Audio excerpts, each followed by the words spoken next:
Benvenuti, benvenute a questa mattinée. Ecco, ci troviamo ancora una volta per far accadere un miracolo. E qual è il miracolo? Il miracolo è l'incontro.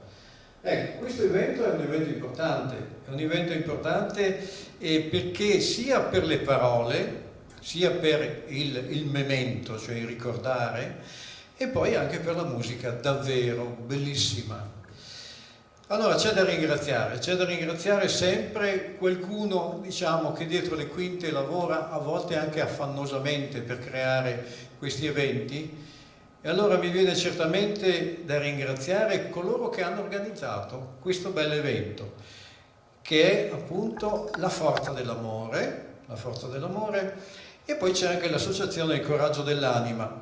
Ebbene, questi gruppi umani, davvero il caso di dire umani in questo caso è davvero azzeccato, sono benemeriti perché sanno portare amore e nello stimolare tutti noi appunto a un incontro nuovo, costruttore di pace e di sentimenti buoni. Perché no, di questi tempi i sentimenti buoni che vogliono farci credere che sono sopiti o addirittura spenti, invece agiscono come si dice qua nel Veneto, come le bronze cuerte, cioè come una brace che è coperta, ma eppure c'è.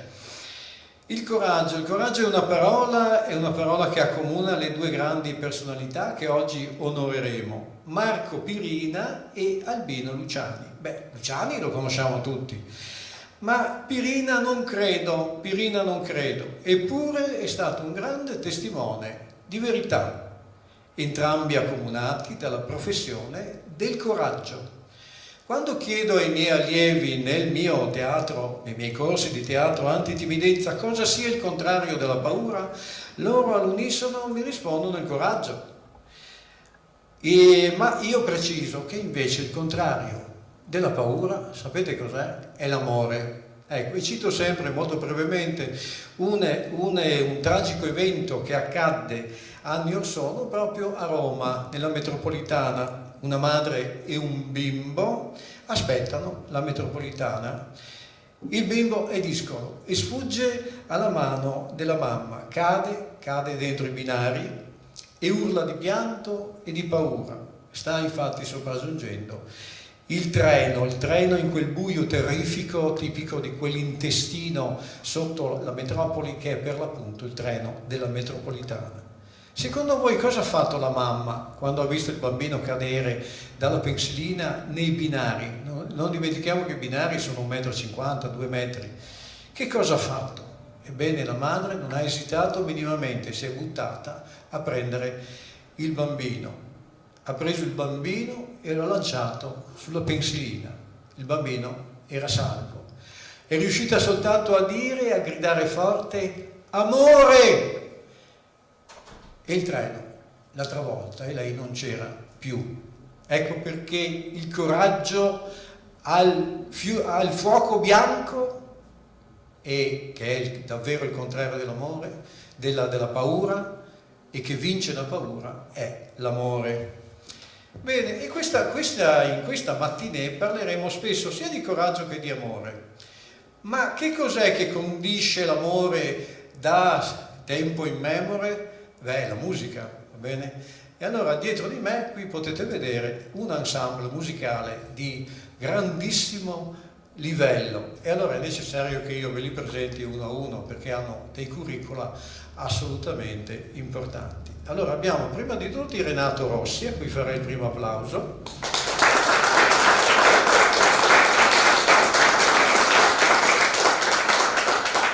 Egli è figlio d'arte e si dedica dapprima allo studio del clarinetto e successivamente allo studio del canto lirico.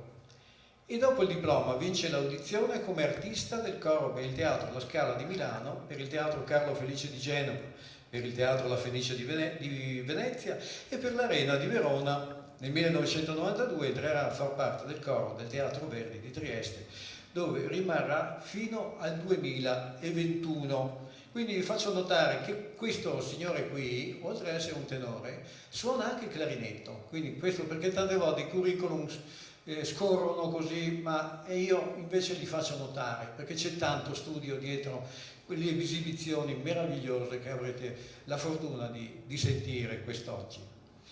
E poi andiamo a Anna Maria Di Filippo, soprano, bello applauso.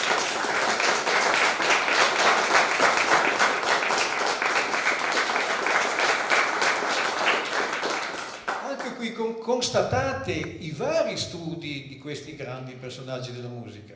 Dopo il diploma di pianoforte si dedica al canto, dapprima in ambito barocco, poi in ambito lirico. Si esibisce in rassegne ai teatri, quali il Teatro Olimpico di Vicenza, il Teatro Verdi di Padova, rassegna lirica Viva Verdi di Vicenza. Come artista del coro si esibisce nelle stagioni operistiche dell'Arena di Verona, del Teatro Grande di Brescia, Donizetti di Bergamo e la Fenice di Venezia. Per questo teatro vince il concorso come ruolo di artista del coro. Quindi ecco qui che io, uomo di teatro, so cosa vuol dire. Bisogna interpretare anche mentre si canta, che è un ruolo molto complesso. Parallelamente si dedica all'attività didattica in campo vocale. Cosa vuol dire? Che lei spiega e è una maestra di canto. Ecco. Ora occupa infatti la cattedra di canto al liceo musicale Pigafetta di Vicenza. E andiamo oltre. Attenzione, guardateli bene perché c'è una sorpresa alla fine del mio racconto. Quindi guardateli bene intanto. Lucia Amneris Rossi. Qui dico la data perché è ancora una fanciulla dal mio punto di vista. Giudicate voi. 09-06-2005, fatevi il conto, da Roma in giù si dice fatto punta, va bene? Se non sbaglio abbiamo 17 anni, mi pare, no? Ecco, allora 17 anni, va bene? Allora sentite un po', no? Perché qui comincio anche un po' a irritarmi, va bene? Comincio un po' ad irritarmi. Allora, sentite questo curriculum e l'ho sintetizzato, Allora, è attualmente iscritta al terzo anno del triennio accademico di violino. Ma come? Sta ancora studiando violino? Al Conservatorio di Vicenza e ha frequentato il corso propedeutico di pianoforte al Conservatorio di Vicenza, va bene? Quindi abbiamo capito che c'è già un, come si dice adesso con questi anglicismi, un multitasking, va bene? Allora sentiamo ancora, no? Quindi lei sa suonare il pianoforte, va bene? Perché ha fatto questo corso di pianoforte al Conservatorio di Vicenza. Poi allora, attenzione perché qua comincia a diventare un po'. Quarto anno, liceo classico internazionale Pigafetta di Vicenza, quindi sta studiando anche il liceo internazionale. Cosa vuol dire? Sta studiando anche le lingue, quindi le lingue sono complesse da studiare, ci vuole applicazione anche lì. Allora, sentite poi qui la lista. Allora, io ho conservato per voi e per me, va bene, la lista dei primi premi che questa 17enne ha già in tasca. E non ho riportato i secondi e i terzi premi. Peraltro c'è un secondo premio, addirittura un concorso al Bado, che non ho segnalato. Sentite qui, allora, dal 2019, primo premio, quanti anni avevi nel 2019? Qui, 14. Ecco, no, beh, fa rabbia, dai, bisogna dirlo. Allora, abbiamo fatto l'applauso alla Lucia. Allora, sentite qui, primo premio concorso di pianoforte al Conservatorio di Vicenza per i migliori allievi, sempre nel 2019, primo premio concorso nazionale Piovi di Sacco, sezione violino. Quindi avete sentito, non vi è sfuggito, lei ha preso un primo premio in pianoforte, d'accordo? Il primo. Il secondo lo prende in violino, nello stesso anno. Quindi questa ragazza qua in Veneto, Statosa, ha studiato due strumenti e ha vinto in entrambi gli strumenti. Poi nel 21, sentite cosa combina nel 21. Primo premio concorso internazionale di violino Laszlo Spezzaferri di Verona. Sempre nel 21, primo premio concorso internazionale sezione violino a Stresa. Nel 22, per non farsi mancare niente, ancora due primi premi. Quindi quest'anno ha preso il primo premio al concorso nazionale La Rosa di Milano, quindi anche nella metropoli, ha vinto lei su tutti gli altri partecipanti al concorso di violino. E di dove sei tu, cara? Sono nata a Vicenza e studio sempre lì. Quindi una vicentina ha sbaragliato i milanesi. Allora, primo premio abbiamo detto a Milano e poi l'ultimo l'ha preso il 13 maggio di quest'anno ha fatto il primo premio al concorso internazionale Città di Palmanova, sezione violino. Va bene, io farei un altro applauso.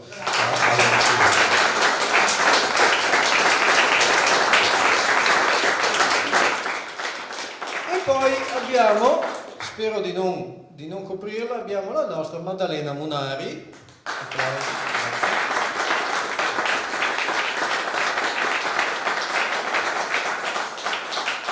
Allora voi direte, beh, almeno questa farà solo pianoforte, ma niente affatto, sentite un po' questo curriculum. Ha studiato per il pianoforte al Pollini di Padova, si è diplomata nel 95, con che cosa? Con un 36? No? Ha preso il massimo dei voti e la lode convenzione d'onore, va bene? Cioè, proprio...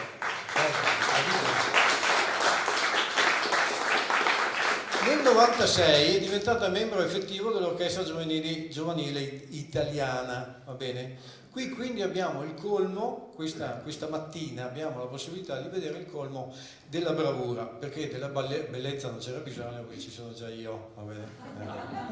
E ridono, cioè non ho capito perché ridono comunque. Allora, ha conseguito nel giugno del 99 la specializzazione di pianista per l'orchestra di Fiesole. E nel giugno del 13 si è diplomata in organo, quindi lei suona pianoforte e organo, e già vediamo due strumenti, va bene, e composizione organistica presso il Conservatorio Pollini di Padova. E poi nel 15, no, perché questo no, io non riesco più a reggere questi qui che fanno tutte queste cose. Nell'ottobre 2015 si è laureata. In che cosa? Si è laureata magistrale. Uno dice, vabbè, sarà una lauretta, una laurea di quelle solite, brevi, diciamo. No, laurea magistrale in neuroscienze e riabilitazione neuropsicologica presso l'Università di Padova. Infatti io poi prendo appuntamento, va bene?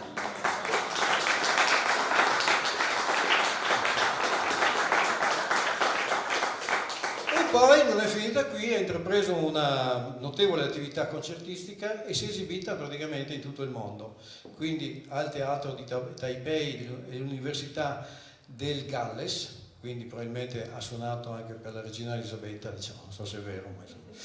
E poi Australia, Museum questo lo dico per vantarmi, senti un po' se riesco a dirlo, Mönchengladbach, va bene, Germania. E poi in Svizzera e persino al Carlet, il Teatro Carlet di Spagna, va bene?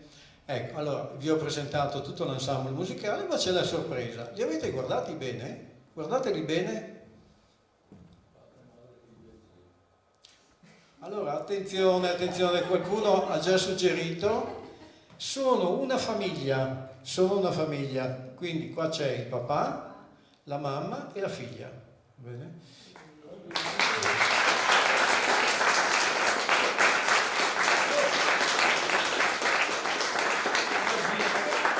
E lei, infatti dico famiglia musicale più uno, perché la nostra cara ovviamente partecipa alla musica di questa famiglia. Ma pensate alla bellezza di poter essere nati e di crescere in una famiglia che suona, va bene? Quindi io farei l'ultimo applauso a loro e poi cominciamo.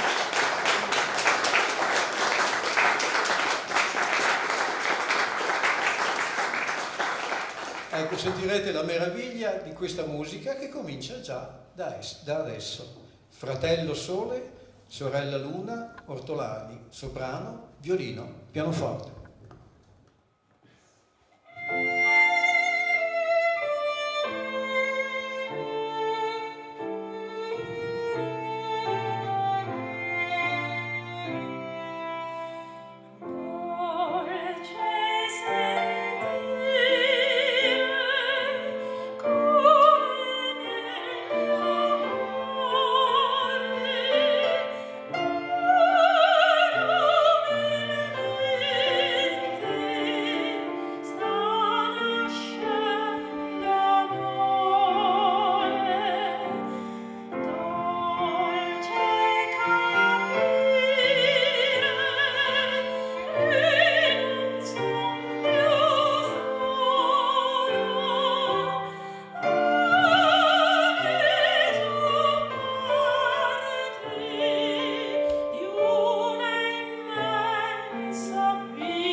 anche a viatico d'amore, avete sentito come si apre il cuore anche questa musica, soprattutto se suonata, oltre che eseguita, interpretata, come abbiamo potuto gustare poco fa.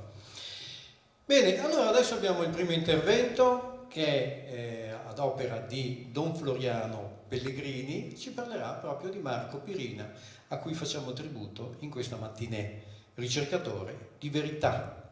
Prego.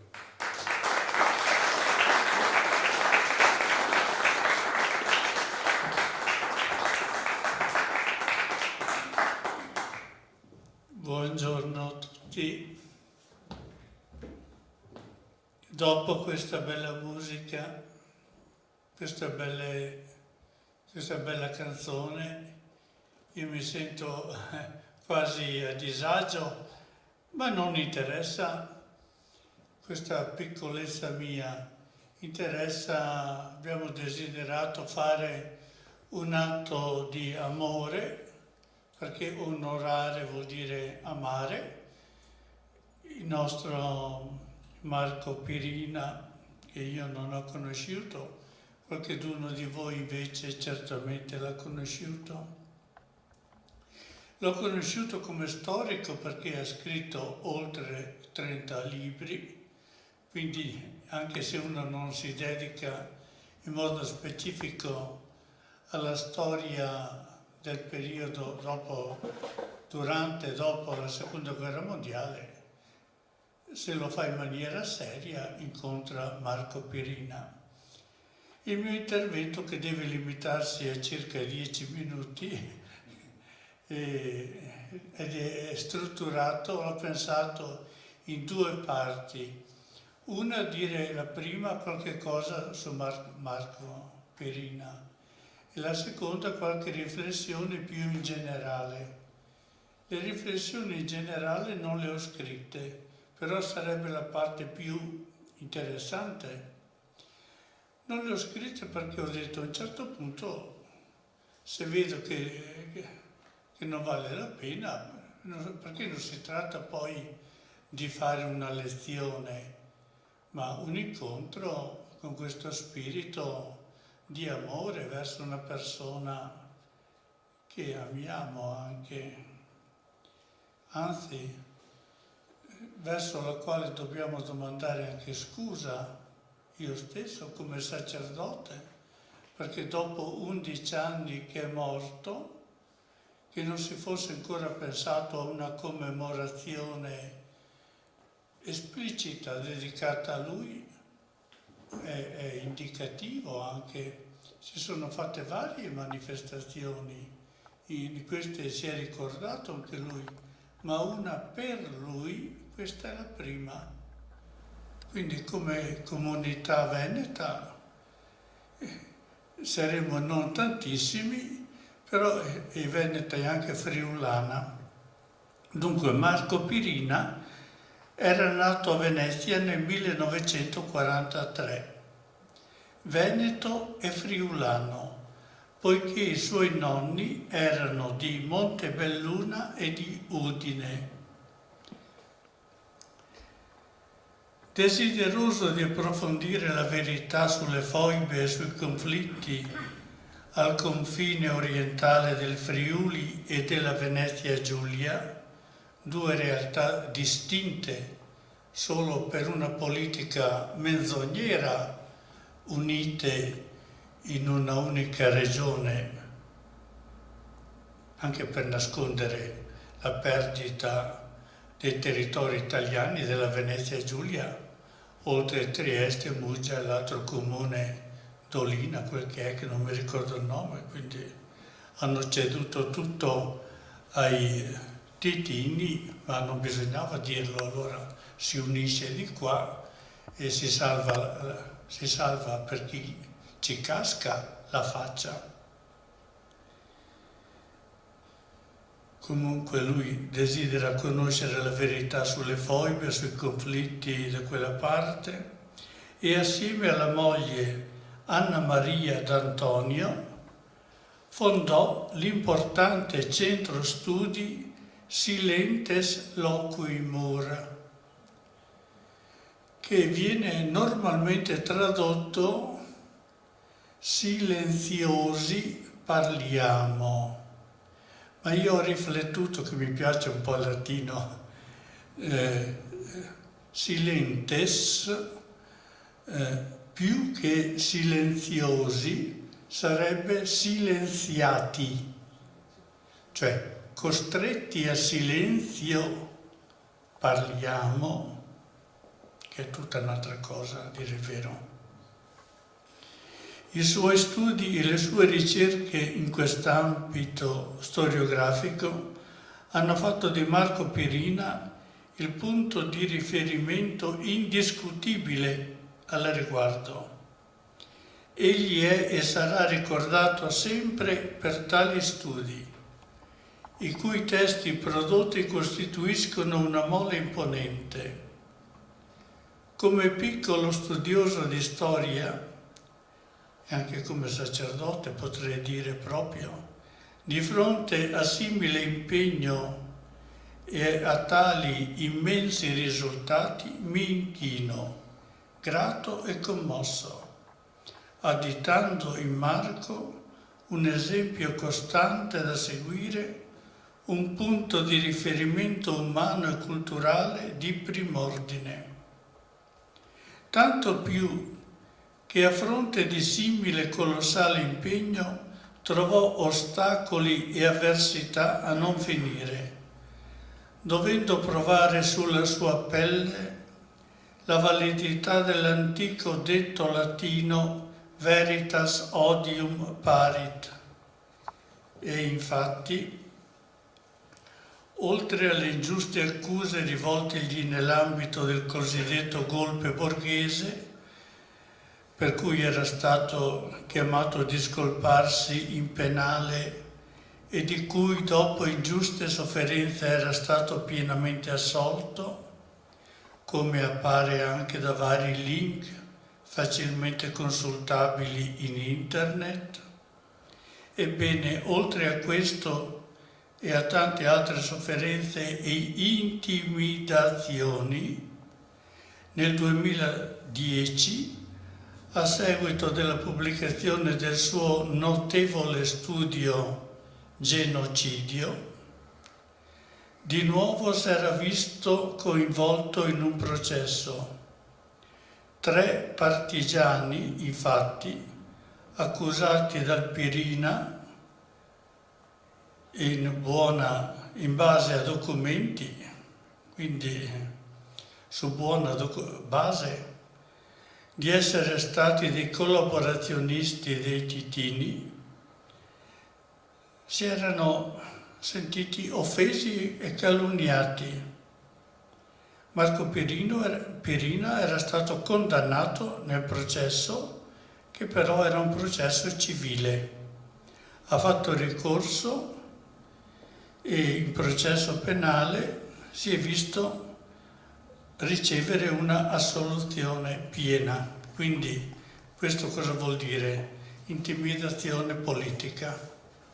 Perché quando uno viene condannato e perseguitato, perché immagino non è facile avere lì in tribunale una pendenza a tuo carico, ti spezzano il sistema nervoso, o potrebbe succedere. Invece lui ha resistito, però è vero che siamo nel 2010 e il 30 maggio 2011 Marco Pierina muore improvvisamente nella casa che si era comperato con la moglie a Tobiaco. Probabilmente aveva trovato in quel posto per noi un po' fuori mano, diciamo, nel senso che poteva stare anche un po' più tranquillo, bellissimo posto. E la moglie gli diceva: guarda che lavori troppo. Quando poi è uscita, è tornata a casa, era riverso sul pavimento della cucina, con una ferita anche alla testa, non molto grave. Chiaramente il suo cuore aveva ceduto. Ci ha lasciati lasciato, oltre al centro silentes loquimur, al quale rivolgo un grande saluto e incoraggiamento, perché si rischia che poi le cose si spengano, innumerevoli articoli, gli oltre 30 volumi cui avevo fatto cenno e soprattutto il suo esempio di uomo. Basterebbe dire uomo con la iniziale maiuscola, se si vuole dire così. Uomo che i latini intenderebbero anche come vir, no? Però è bella anche invece proprio la parola uomo, perché l'uomo mi ricorda l'humus, la terra, e quindi l'umanità. È grande nella propria terrestrità, nel suo essere piccolo come tutti, fratello di tutti, e dignitoso dalla punta dei piedi alla testa, se posso dire così. Perché chi è grande deve essere staccato da ciò che è terra? Ma cos'è questa libertà? Cos'è questa verità che anche Marco Perina ha pagato col suo prezzo, con la sua vita? Cos'è? E allora magari ci riserviamo un altro incontro dove affronterò questa seconda parte. E qui io partirei proprio da quello che ha detto Gesù. La verità vi renderà liberi. Quando dico la verità, sappiamo che in latino ha due significati la parola veritas. E si dice la verità logica e la verità ontologica. La verità logica è che io pensi il vero, la verità ontologica è quello che è vero in sé. E quindi le due cose devono corrispondere, ma non sempre io riesco ad avere una percezione del vero ontologico, del vero in sé. Però è fondamentale riuscire a capire quello che veramente è, perché soltanto così posso essere libero. Adesso mi avvio proprio a concludere. E concludo con questa specie di battuta, di affermazione un po' categorica così. Guardate che la frase di Gesù, ho riflettuto proprio per venire qui, è rivoluzionaria. Perché Gesù sta parlando in un contesto ebraico, dove poteva dire è la religione al fondamento della libertà, è Dio, poteva dire altre cose, dice la verità, quindi va oltre e prima della stessa fede. Tu sei uomo vero, uomo libero, in quanto sei nella tua verità, sei nella verità, non appartieni a nessuno, a nulla, appartieni, se si può dire così, solo alla verità.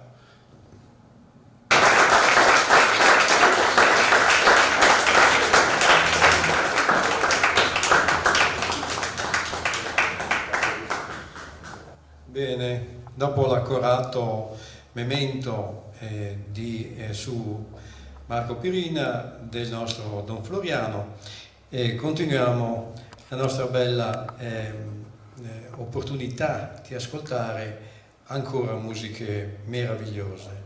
Beh, dopo Don Floriano ci stava bene un Ave Maria, va bene? Allora, Ave Maria di Franz Schubert, tenore, violino, pianoforte.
eccoci al secondo intervento che è a cura di Luciano Sonego, ci parlerà del bus della LUM. Prego.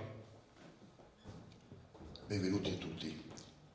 Volevo forse dire anche due parole di Marco Perina, perché Don Floriano non l'ha mai conosciuto, io l'ho conosciuto molto bene. Marco Perina era uno storico di competenze molto molto profonde e io l'ho chiamato alcune volte nelle manifestazioni che in qualche modo facevo riguardanti appunto i fatti dell'ultima guerra mondiale e soprattutto per quello che riguarda la lotta partigiana, foibe, eccetera, eccetera. Lui andava spesso, all'epoca, chiamiamola ancora Jugoslavia, andava spesso a fare dei viaggi in una terra dove le persone erano recalcitranti a voler esprimere i fatti che erano accaduti. Noi tutti credo sappiamo cosa è accaduto in Croazia, in Slovenia, nelle foibe che abbiamo sentito a volte parlare in qualche trasmissione televisiva, eccetera. Lui andava spesso in quelle zone e mi diceva sempre che costava molto a lui andare lì perché si trovava in una situazione di disagio, appunto le persone non volevano collaborare, appunto erano recalcitranti e lui in qualche modo è sempre riuscito a ottenere molto materiale tale per cui ha scritto, adesso non mi ricordo neanche io quanti volumi, a casa ne ho almeno 12-13 dei suoi volumi. E era una persona molto gradevole, parlare con lui era una grande soddisfazione, un grande onore.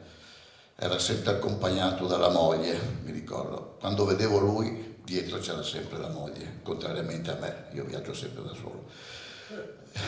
Non so se bene o male. Bene, in questo momento noi saremmo dovuti essere al bus della LUM. Ovviamente le condizioni meteorologiche che ci sono state prospettate qualche giorno fa ci hanno consigliato di starceli qui dentro a una temperatura ideale, senza vento e senza problemi di sorta, perché andare su al bus della LUM in questo momento dopo la pioggia, lo sappiamo che la strada è piuttosto accidentata, c'è il rischio di scivolare, specialmente chi non è proprio giovanissimo come me, e quindi magari qualcuno poteva anche farsi male. Quindi parliamo un po' del bus della LUM, che appunto tutti sanno che è situato nella foresta demaniale del Cansiglio.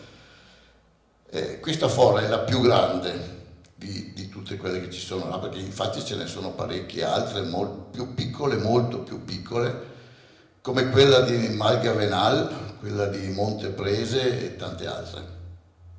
Il nome Bus della LUM è da ascriversi all'antica credenza secondo cui la luna sorgeva da questa cavità.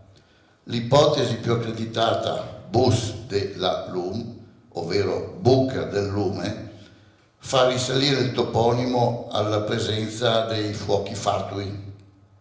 Infatti in passato gli animali colpiti da malattie, specialmente l'afta epizoica, venivano fatti precipitare in questo tipo di cavità perché erano situate a debita distanza dai borghi, dalle città, dove c'era una presenza umana.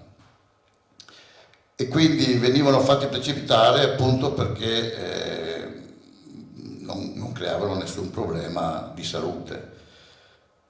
Dai gas sprigionati dalla putrefazione dei corpi si diceva, ma si dice ancora adesso, che si scaturiva praticamente il fenomeno del LUM, ovvero dei fuochi fatui, quelli che qualcuno li ha decantati in qualche poesia, mi ricordo chi, nei cimiteri una volta c'erano i fuochi fatui, quando le casse erano diverse da quelle che ci sono adesso. Bene, questo è un altro tipo di problema. Questa forra fu scandagliata per la prima volta da Giovanni Marinelli nel 1902, ma solo nel 1924 la commissione Rotte dell'Alpina delle Giulie fece un sopralluogo scientifico all'epoca e trovarono che la foiba era profonda 224 metri. Da notare che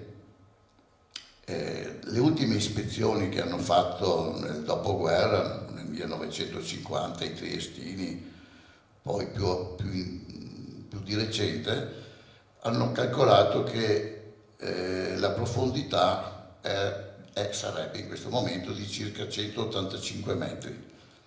Quindi immaginiamoci quanto materiale si è accumulato sul fondo di questa foiba e che tipo di materiale, adesso lo spiegherò, ma lo sapete già. Bene, praticamente dopo l'8 settembre del 43 i primi vagiti della resistenza si ebbero con militari ufficiali che scelsero Badoglio come il colonnello Zancanaro, che è famoso, che è stato ucciso proprio dei suoi compagni, tra l'altro, e il capitano Francesco Pesce, che poi sarebbe diventato un grande capo dei partigiani.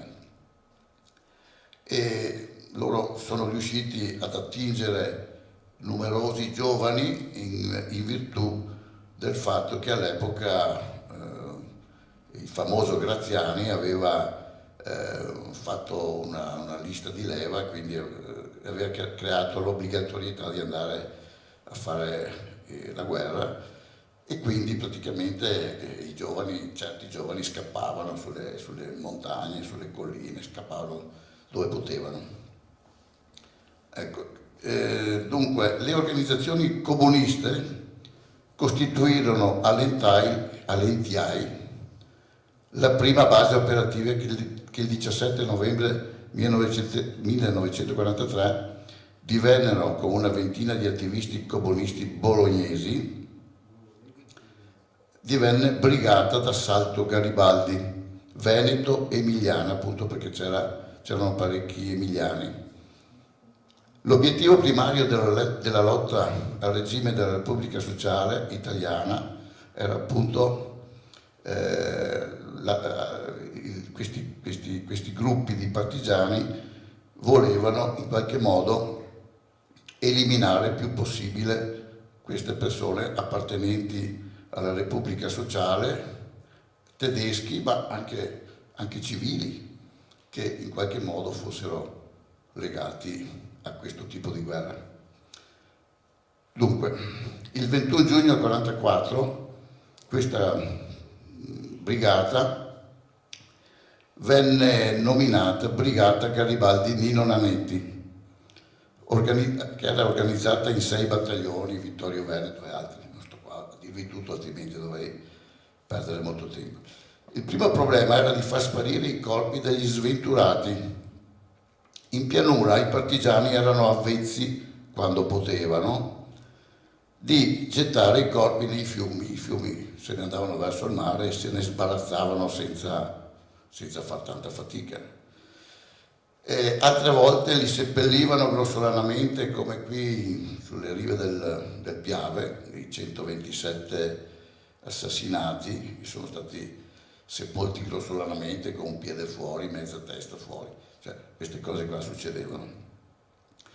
E quindi praticamente lì in montagna, in Cansiglio, adottarono la tecnica di portare i predestinati alla morte con colonne di prigionieri legati tra loro da filo di ferro. Spesso, partendo da questi qua partivano già percossi, feriti, perché i partigiani non lesinavano di infierire su queste persone. E quindi spesso venivano uccisi lungo la strada coloro che si accasciavano sfiniti ed impossibilitati a continuare, proprio perché non ce la facevano più, li ammazzavano sul posto. Ecco che raggiunto il bus della LUM iniziava la mattanza, uno alla volta o due legati tra loro.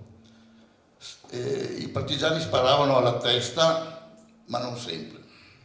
Sulla scorta di testimonianze di partigiani si sono avute notizie in questo senso.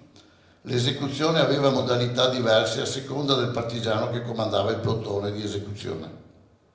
C'era chi amava sparare al malcapitato prima di buttarlo giù, quasi a voler essere l'artefice di rubare la sua vita. C'era invece chi godeva sadicamente del terrore di malcapitati supplicanti e amava spingerli giù vivi.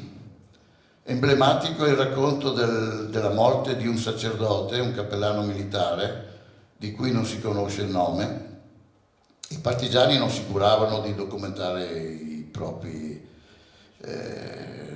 seviziati, i propri morti. Non avevano non erano come i tedeschi che scrivevano nome, cognome, nato, sposato. I tedeschi erano precisi, perfetti. I partigiani non gli interessava assolutamente niente, non hanno lasciato nessun documento. Quindi praticamente il cappellano, catturato nel marzo 1945, ripeteva: sono innocente, ho fatto solo il mio dovere di pastore, di ministro di fede. Ad un certo punto disse: l'albero su cui porrò la mia stola sacerdotale si seccherà. Così fece prima di gettarsi nella foiba, spontaneamente. E l'albero, un abete, si seccò, sul serio, si seccò veramente.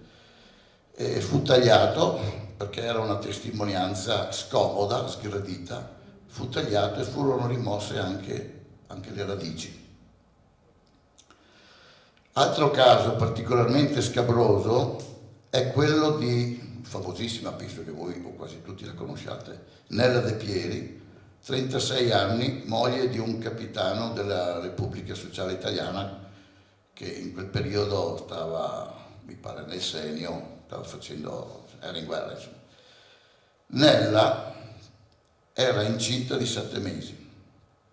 Fu prelevata in casa da un partigiano giunto in motocicletta, tale TRB. Io so benissimo chi è, ma non posso dirlo in pubblico. Se lo faccio alla fine di Marco Perina. So tutto di quel partigiano. È ancora vivo? No.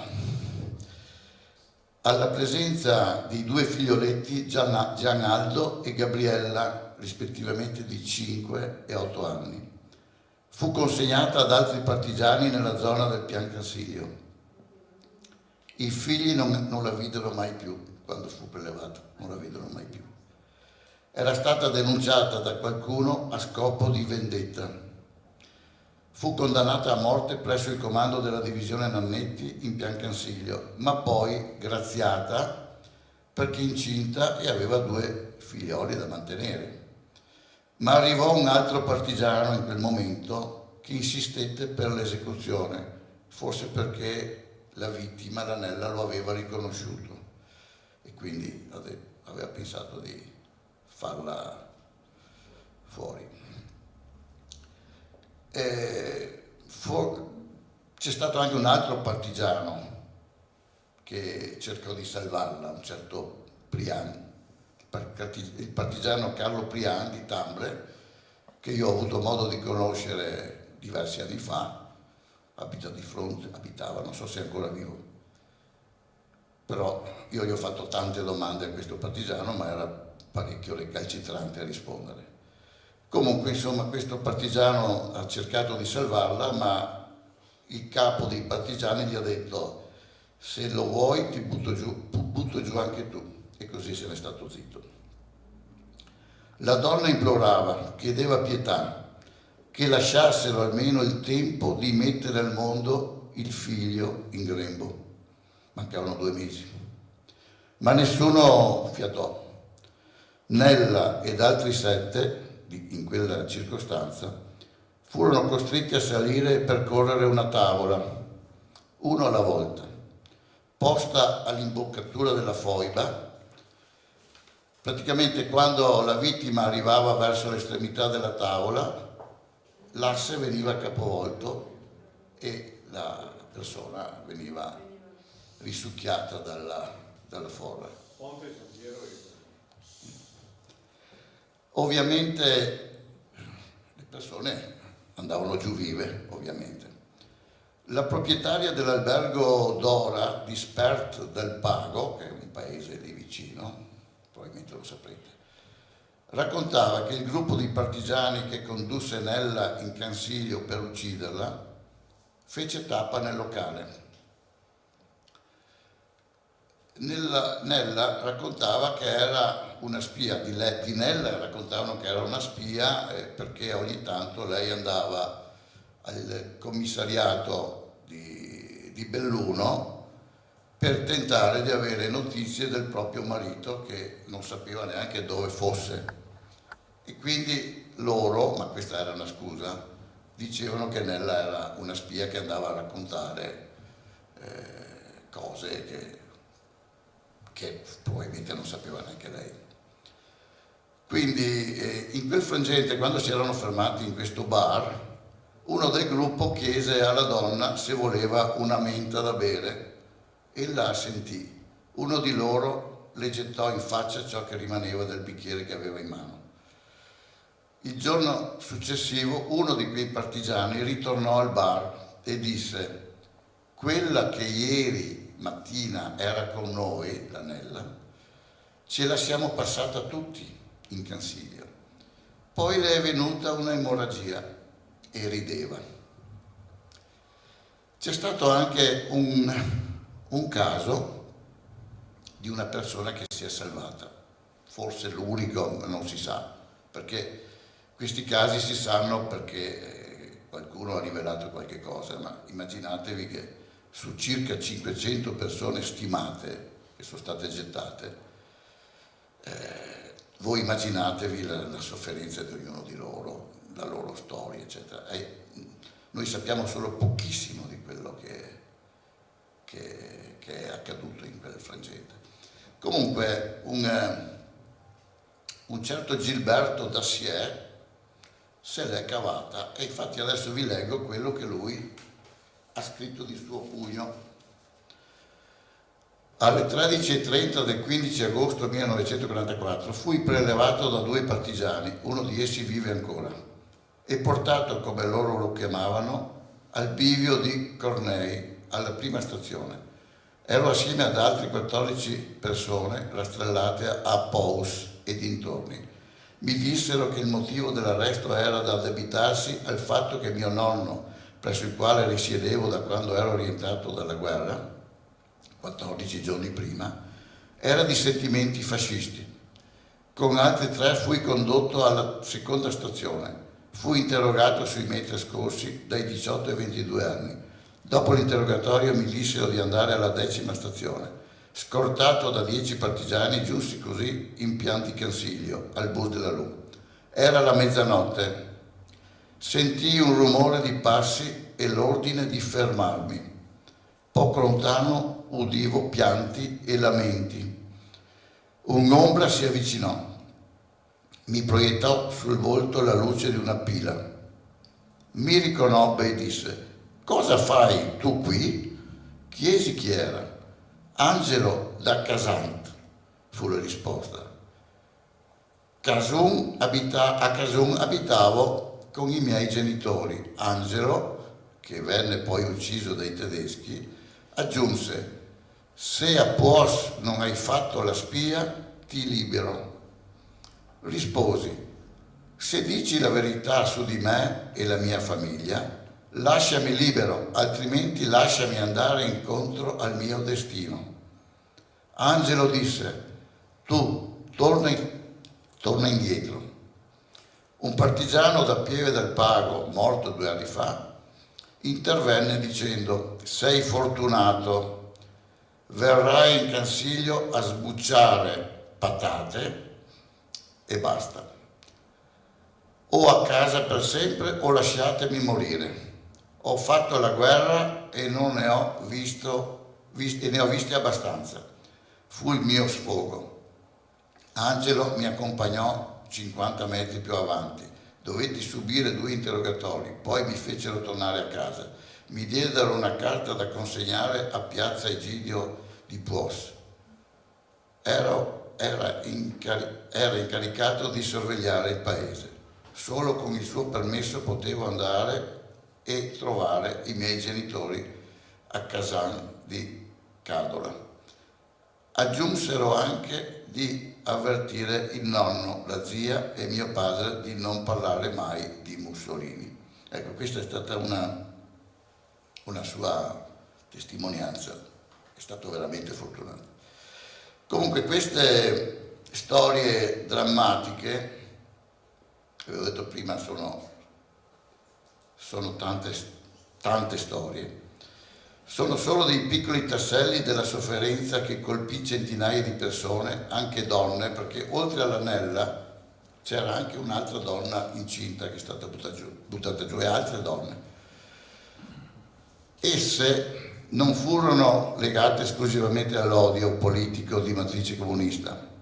Spesso, come nel caso di Nella, c'erano intrecci di odio atavico, personale e tra famiglie mai sopiti che sfociavano in questa mattanza.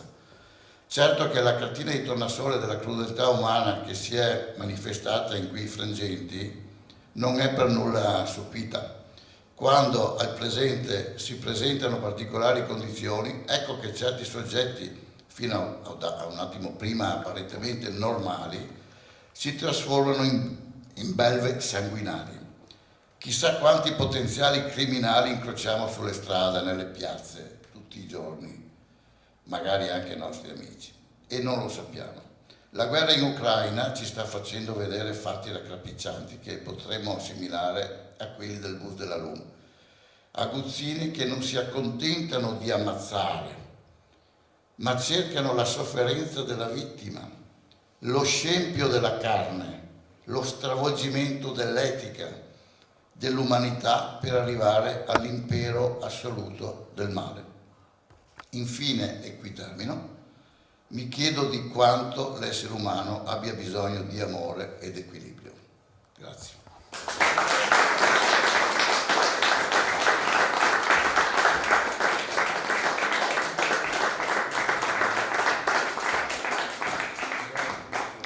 Bene, allora ringraziamo ancora Luciano per questo diciamo anche raccapricciante racconto di una storia che spesso è negata. Quindi ancora oggi, ecco, la parola coraggio risuona anche in questa giornata, perché non sempre è possibile raccontare di queste storie, ancora oggi, dopo tanti anni, dai tristi e macabri episodi. Bene, ma noi adesso abbiamo una possibilità di volare alto, sopra le cime, e con la nostra meravigliosa musica che tutto sublima, che tutto sana, va bene? Sentite quanto è bella questa Signore delle Cime, soprano, tenore, violino, pianoforte.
Bene, bene, allora vi avevo detto che è proprio così bello sentire la musica non soltanto eseguita ma interpretata, e qua si sente proprio, oggi possiamo vedere e sentire la differenza che c'è tra questi due verbi, diciamo, che nella musica e nel teatro sono fondamentali per capire quello che è la differenza qualitativa più che quantitativa del gesto, sia musicale che teatrale. Ebbene, allora adesso io, naturalmente la giornata è dedicata a Marco Pirina e al suo impegno per quanto riguarda il coraggio che c'è appunto nel dire la verità. Sembra una cosa banale, ma qua in Veneto si dice che vuol coraggio per dire le robe come che no? Ci vuole coraggio per dire le cose come stanno, e spesso e volentieri quando qualcuno dice la verità si dice che in gergo popolare finisce in croce, no?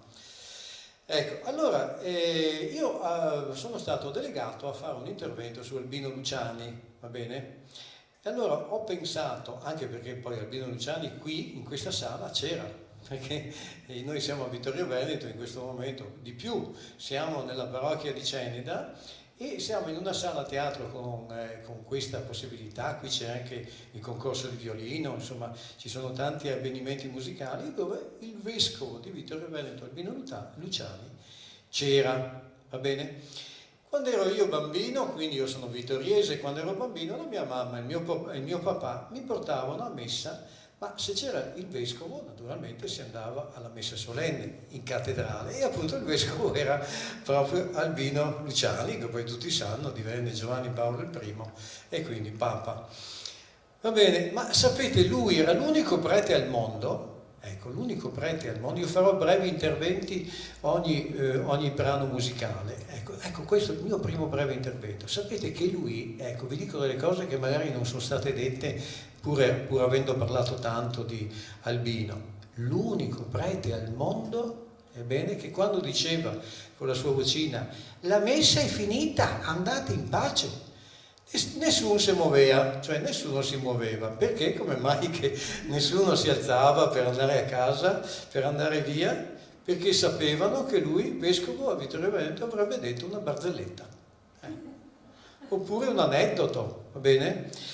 E allora io vi dico una barzelletta di Albino Luciani, pensate, va bene? Una barzelletta proprio sua, che però facevano sorridere, ecco, non proprio sganasciare e ridere, ma facevano sorridere e facevano pensare, perché c'era sempre catechesi nei suoi aneddoti, nelle sue storielline.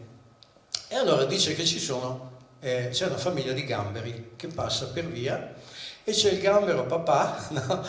Il gambero papà che guarda il figlio e dice ma guarda che cammini storto, no? E il figlio guarda il papà e dice ho imparato da te. Questo per dire che questa sorellina serviva per far capire, per una volta un genitore chiese ad Albino Luciani, ancora vescovo, ma come si può fare per essere un buon genitore? Bisogna leggere dei libri ai bambini? No, disse lui, bisogna che te gli dai il buon esempio, bisogna che gli dai il buon esempio. Allora, Albino Luciani, guardate, sfondiamo una porta aperta, onoriamo Pirina, ma onoriamo anche Albino Luciani perché era un uomo che amava molto la musica, va bene? E sentite cosa abbiamo adesso. Non so, tenetevi stretti sulle sedie perché il momento è straordinario. Abbiamo aria sulla quarta corda, Johann Sebastian Bach, violino e pianoforte.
Ecco, vedete quanta fatica per imparare a volare, perché anche Leonardo da Vinci, no?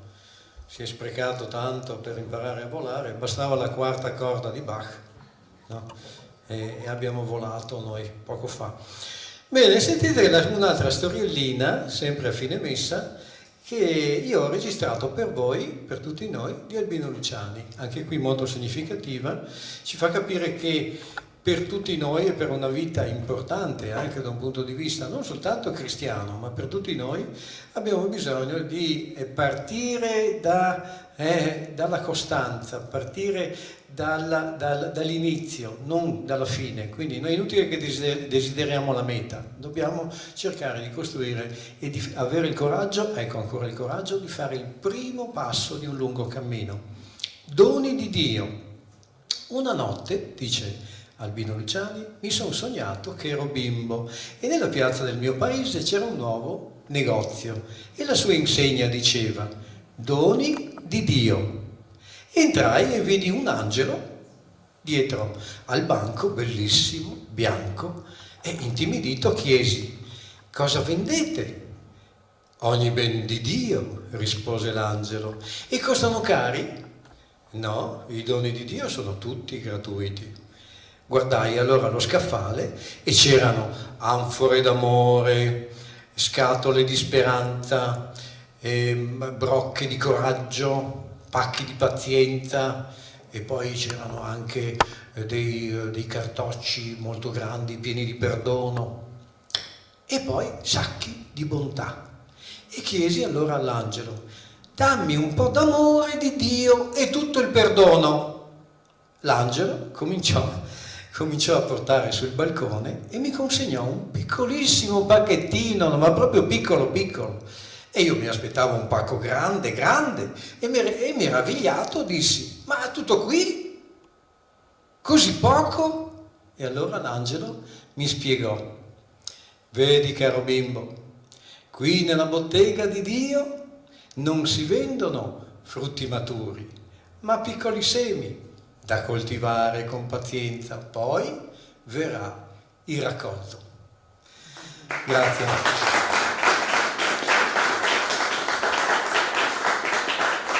E naturalmente qui vi ricordo che a Vittorio Veneto, proprio qui nella piazza di fronte, va bene, sapete chi c'era?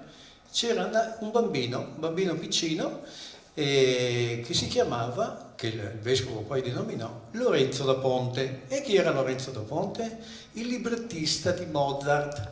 E qui un vittoriese, tra l'altro direttore di banca, ma certamente non farò mai il suo nome, mi disse: ma ero quel che faceva il librettino, il tipografo? Era quello che gli faceva i librettini?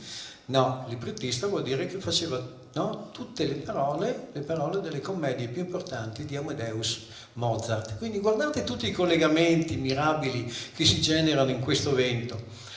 E di Wolfgang Amadeus Mozart abbiamo proprio la fortuna di ascoltare Ave Verum, soprano, tenore, violino, pianoforte.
Sentire il fonico che dice meraviglioso, di solito i fonici sono più o meno disattenti, fanno il loro lavoro bene, però non è che seguono tanto. Il fonico ha detto meraviglioso. Un applauso al fonico.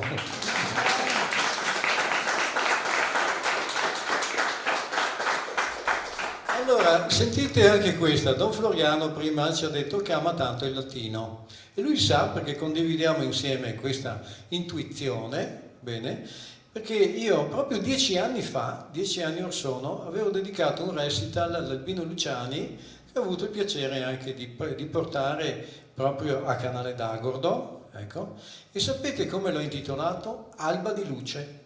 Alba di luce perché, dicevano i latini, in nomine destini, no? Quindi a volte in alcuni uomini e donne particolarmente segnate nel fatto a far cose importanti, hanno sovente, se andate a vedere le biografie, si nasconde, si cela qualcosa nel nome o nel cognome, in questo caso sia nel nome che nel cognome, Albino Luciani, Alba di luce. Quindi Giovanni Paolo il primo poi, appunto, come sappiamo tutti, divenne anche Papa, Papa bellunese, no? Papa detto anche il Papa breve, perché durò poco. Quindi non soltanto egli fu comunque alba, ecco, anche l'alba dura poco, no? Ecco, ma fu alba di una nuova chiesa. Andiamo a vedere perché, perché pochi sanno questa cosa qui, pochi sanno quello che vi sto per dire, che in soli 33 giorni ebbe questo Papa il coraggio delle poche parole e dei tanti fatti, tipico dei montanari veneti, fa e tasi, va bene?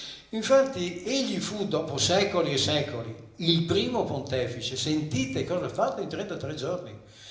Allora, non volle più l'incoronazione, perché fino a Paolo VI facevano il rito dell'incoronazione e c'era veramente una corona. Come era fatta? Come un mezzo uovo. Il triregno si chiama, quando non ho tempo di spiegare, comunque ci sono i 3 regni. Quindi a rifiutare il plurale maiestatis, perché prima di Albino Luciani si diceva noi, il Papa diceva noi benediciamo, con Albino Luciani lui ha iniziato a dire io benedico, va bene? Quindi non c'era più il plurale. Poi a rinunciare alla sedia gestatoria. Che cos'è la sedia gestatoria? È quella che, portata da uomini forzuti, no? Tiravano su il Papa in un trono e il Papa veniva posto come un re di fronte ai suoi sudditi, diciamo. Albino Luciani non lo volle perché lui era umile. E poi a voler incontrare la gente, appunto intessere dialoghi pubblici con i fedeli e con i bambini soprattutto, e tanto altro ancora. Insomma, fu il primo a dire alla soglia pontificia quel discorso che fece tanto clamore e anche scandalo in curia. Andiamo a risentirlo, perché anche di questo ne hanno parlato pochino nelle celebrazioni ultime, perché tuttora è scomodo. Sentite cosa disse, questa fu l'ultima udienza. Noi siamo oggetti da parte di Dio di un amore intramontabile. Sappiamo, ha sempre gli occhi aperti su di noi, anche quando ci sia notte. È papà, ma è di più ancora, è madre. Intermezzo cavalleria rusticana, Pietro Mascagni, pianoforte.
dire?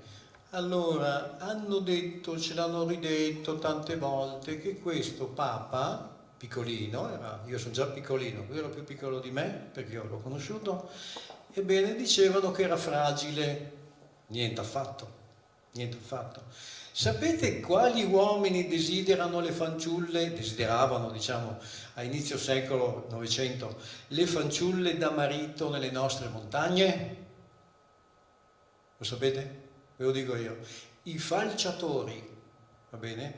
Perché? Perché i falciatori erano ragazzi dotati sì di forza, ma soprattutto di equilibrio.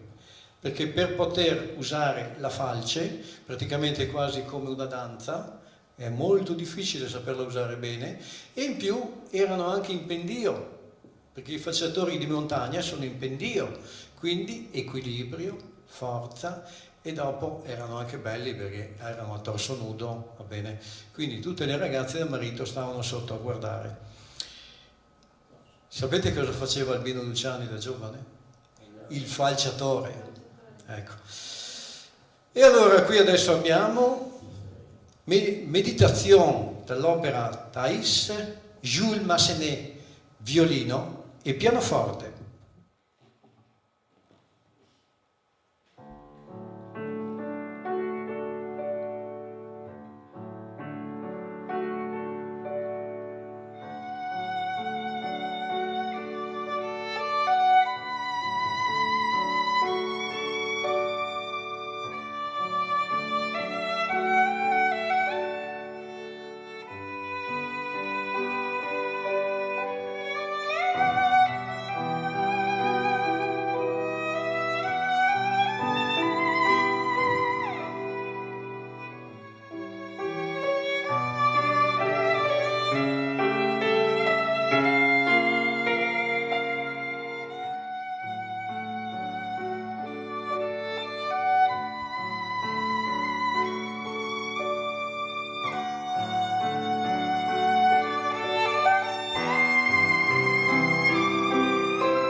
I Veneti sono spesso fraintesi da gente che viene da altre regioni per la cadenza e il modo di fare e anche per la timidezza, diciamo, e la propensione al servizio, cioè essere servizievoli.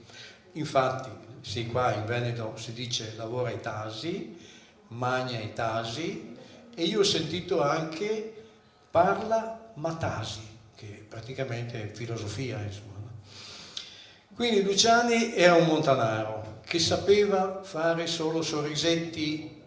Evidentemente no, anzi direi un perentorio niente affatto, va bene? Vi piace di più, no? Niente affatto.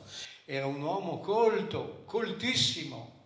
Chi è che sa che questo montanaro insegnò per 30 anni alle scuole superiori? Va bene? E anche era un forbito latinista.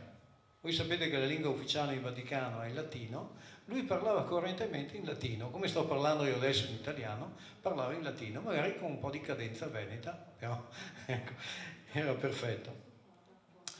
Bene, adesso allora abbiamo da onorare anche insieme a Marco Pirina, che ricordiamo sempre in questa nostra mattinée, anche un altro grande italiano che si chiama Ennio Morricone. E abbiamo nella fantasia soprano, tenore, violino, pianoforte. Grazie.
altro piccolo aneddoto riguardo alla biografia, potremmo dire agiografia ormai, di Giovanni Paolo I, visto che parliamo già di un beato, insomma, no? Sto pensando, ecco, lui da Montanaro piccolino che era, ha fatto il prete. Sapete qual è stata la prima chiesa dove lui ha fatto il prete novello? A Belluno, a Lambioi, che è appena sopra Borgo Bra. C'è una chiesettina piccolina dedicata alla Sacra Famiglia, dove c'è un San Giuseppe Falegname, c'è una bella lunetta che fa vedere San Giuseppe Falegname, la Madonna a fianco, ecco, e un fanciullo con in mano un oggetto del falegname che è Gesù. Ecco. Lì ha fatto per la prima volta il prete e da lì è iniziata una sua importante, fulgida carriera, perché poi è diventato vescovo di Vittorio Veneto e quindi patriarca di Venezia, ecco, quindi cardinale appunto, e poi papa. E quando è diventato cardinale, sentite che bel pensiero che ha scritto nelle sue meditazioni.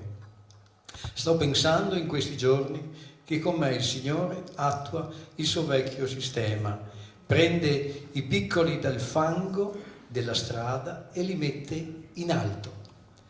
Prende la gente dai campi, dalle reti del mare, dal lago e ne fa degli apostoli. È il suo vecchio sistema. Il suo motto papalizio era humilitas, l'umiltà, già ci ha parlato Don Floriano, parlando dell'etimo, no? Humus, che vuol dire appunto anche terra, no?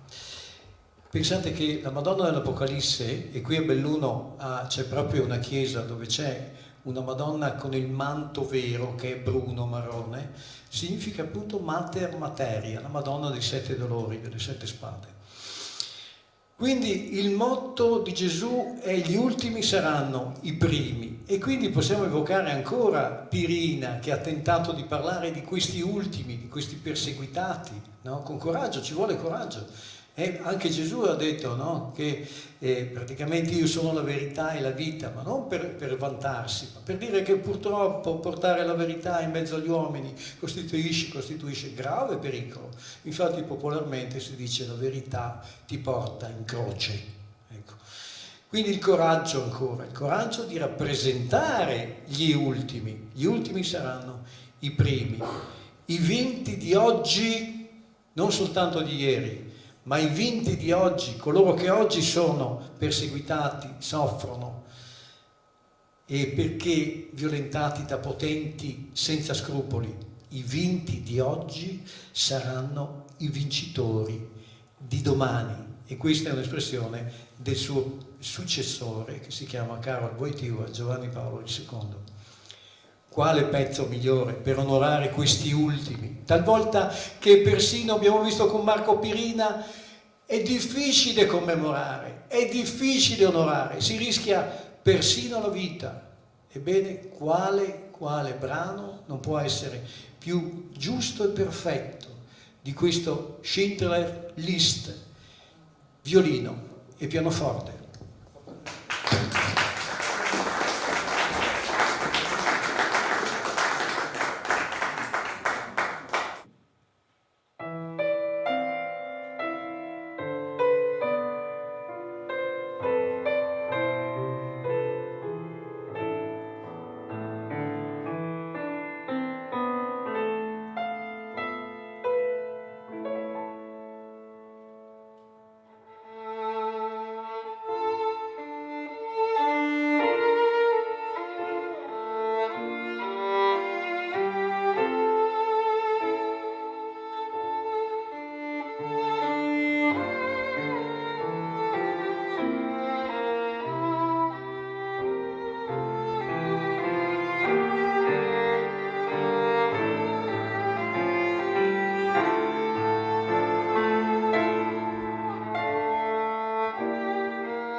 Ho fatto fatica a salire perché anche un presentatore può commuoversi, può commuoversi anche un presentatore. Va bene, allora, bellissimo e nel contempo estremamente toccante questo brano che abbiamo sentito suonare.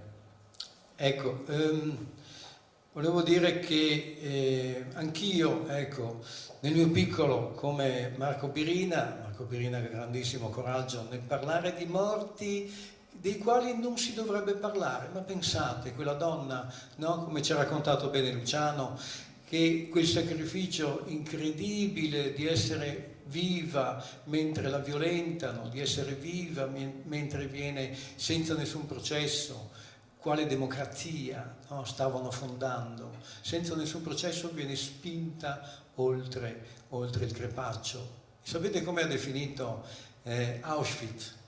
Josef Ratzinger ha definito il crepaccio di Satana, va bene? Quindi grande onore ancora a chi ha avuto il coraggio di parlare e continuerà a parlare, a fare memoria di questi morti che sono di seconda serie, come si direbbe, no?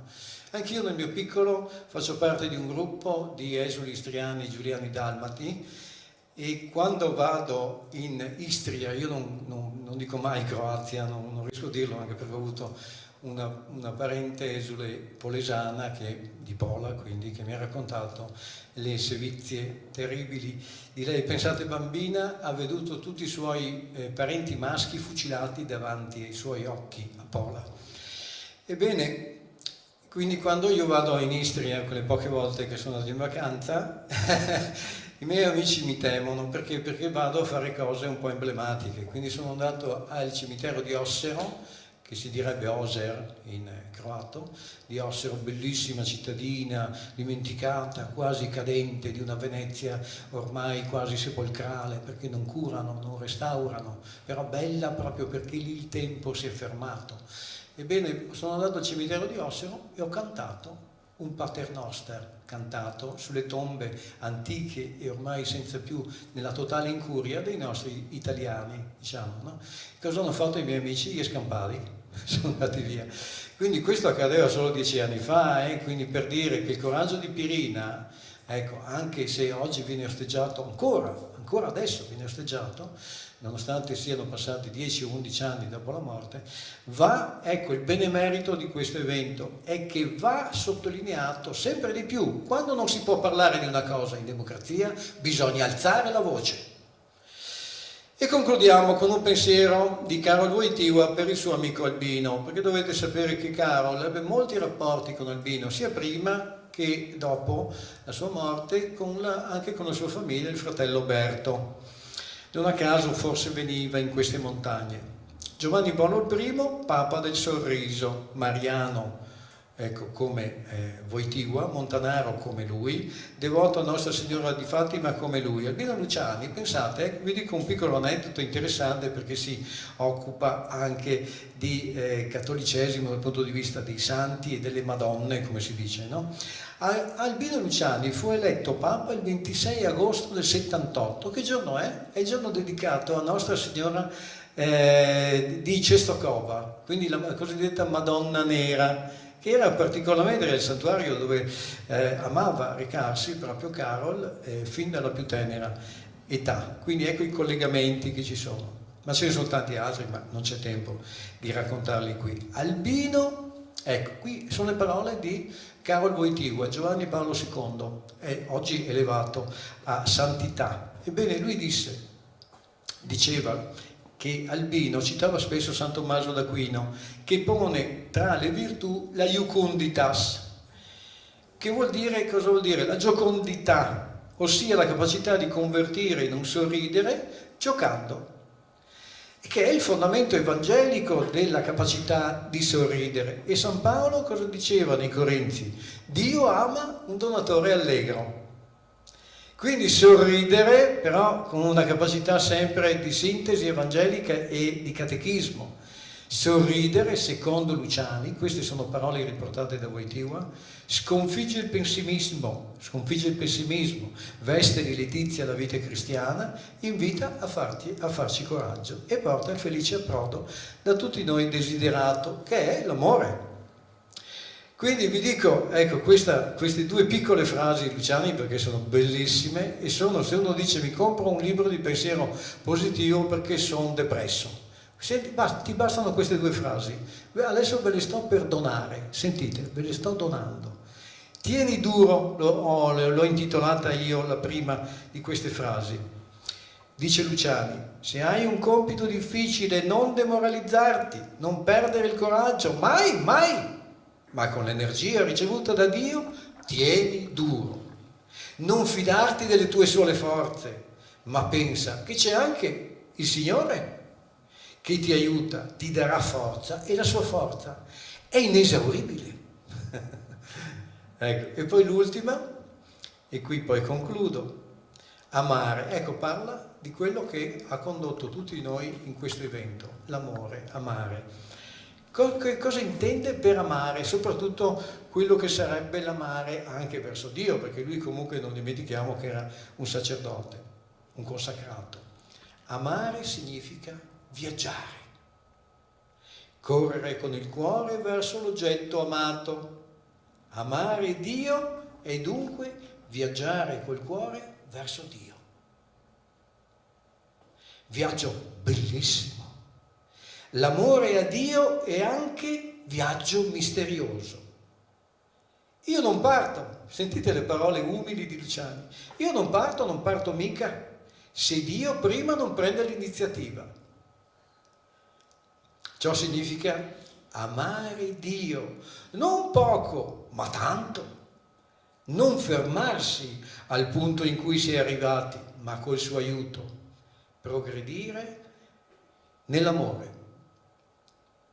The Prayer, David Foster, soprano, tenore, violino. Grazie.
Bene, bene cari amici, abbiamo qui appunto l'opportunità di avere davvero, no? Siamo proprio, come si dice, quando si è mangiati bene, oppure abbiamo visto una bellissima vacanza, un bellissimo viaggio, ecco. Abbiamo avuto poi la possibilità di volare, di commuoverci, di emozionarci con le parole e con la musica. Allora, però la musica va onorata in questo caso, perché abbiamo avuto l'opportunità di sentire personalità di grande premio, diciamo. E allora, iniziamo dalla pianista Maddalena Munari.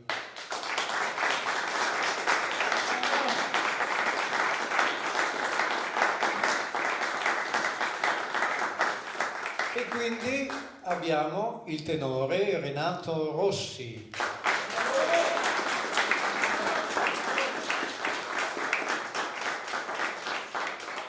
La soprano Anna Maria Di Filippo.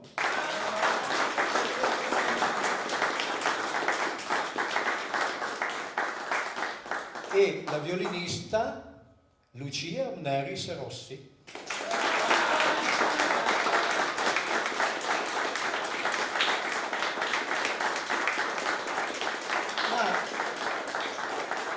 Restate sul palco perché adesso io, dopo aver onorato Marco Pirina, anche il nostro Albino Luciani, eccetera, a me piace, avete sentito come ho descritto, credo benino, i curriculum, avete mai sentito descrivere così i curriculum? Dite no? No. Perché? Perché qui ci sono persone che hanno dato tanto lavoro, tanta fatica per arrivare a questi risultati, no? E quindi vanno onorate questi sforzi, questa loro amicizia con una signora che si chiama Costanza, ecco, che noi non abbiamo avuto per esempio, ecco.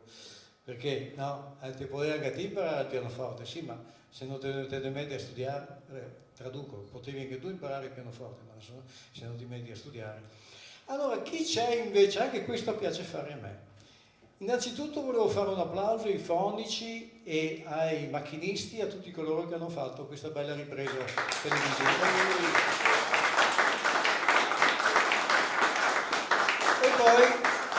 E poi a me piace, ecco, devo dire, vedere chi è che ha fatto un bel vestito, chi è che l'ha fatto, perché è facile comprare il vestito, ma chi l'ha fatto, va bene, chi ha fatto tutto questo evento, qual è l'organizzazione, diciamo, no?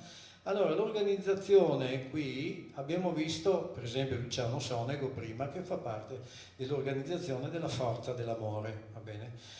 Ma poi c'è anche, in questo momento non è presente, diciamo, ma è una signora che lavora dietro le quinte con la sua qualità, dell'esperienza, della professionalità vera, autentica, ecco, che si chiama Violetta Chiarini. Facciamo un applauso a lei perché non è presente.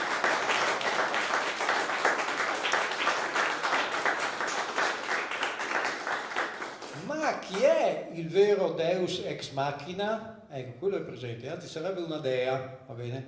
Sarebbe una dea. Allora ve la presento, Rosanna Trevisano. La invito a salire sul palco. Eccola qui, la Rosanna. E invito Rosanna a dire qualche parola riguardo a questo evento. Innanzitutto, grazie a te Paolo, sei stato meraviglioso. Veramente meraviglioso. Io cosa devo dire? Ringrazio come sempre. Io ho partecipato ma non ero qua, ero in paradiso, ho vissuto proprio il paradiso oggi ed è stata una bellezza e io ve ne sono immensamente grata. Voi, sto parlando a voi, che vi siete donati così amorevolmente, perché loro gratuitamente sono venuti, Li vedete? Ecco. Io che devo dire? Dico che ho collaborato con Marco Pirina e a un certo punto ho detto, parlando con Don Floriano, di un avvenimento che doveva succedere di su Consiglio, ho detto, ma Rosanna, tu hai collaborato con Marco Pirina, lo hai fatto da autista lui, hai organizzato le serate con lui. Perché l'hai dimenticato, Rosanna? Perché? 11 anni sono passati. E allora, grazie a Don Floriano, ho avuto la possibilità di conoscere Luciano ed è nata questa cosa, questa prima commemorazione di Marco, perché lui oggi è qui presente assieme al Beato Albino, perciò abbiamo una beatitudine unica, di più non si può. Qui siamo in un mondo che va oltre il mondo, capite? Capite? Come fate a non essere felici? Ditemelo! Come fate a non essere felici di tanta gioia, di tanta ricchezza? E questo è il nuovo mondo, è il mondo dell'amore, perché si sente vibrare amore. Si sente in ognuno di voi, in ognuno di voi, in ognuno di voi. E io vi amo, lo ripeto sempre, vi amo. Non posso fare a meno di non amarvi, perché questo amore che io ho dentro esplode talmente forte, ma talmente impetuoso. Come faccio? Come faccio a trattenerlo?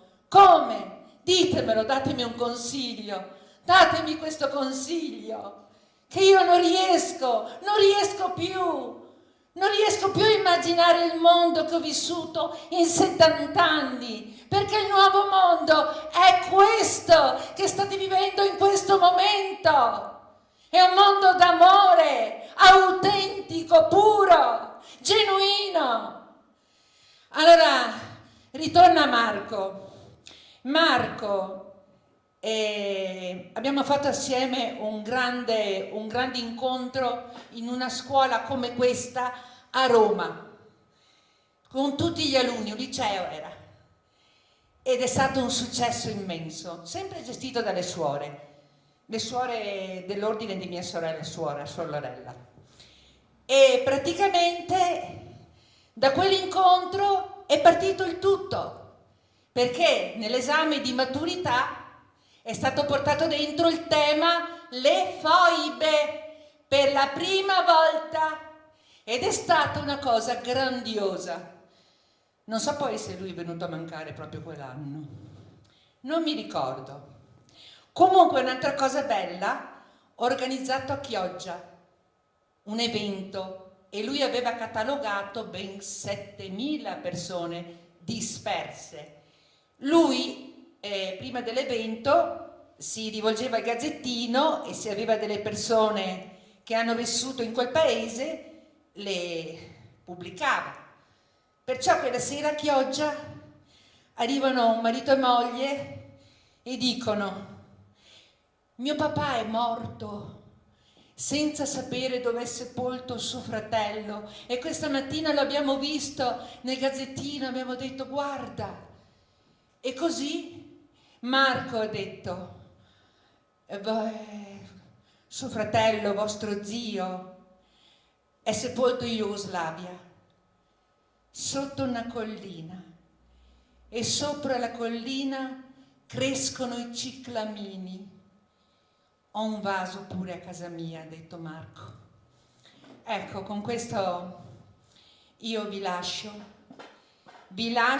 e con l'augurio veramente di rincontrarci il prossimo anno e magari che questo evento venga pubblicizzato e venga esteso a tutti, insomma, perché merita, io penso che merita. Ecco.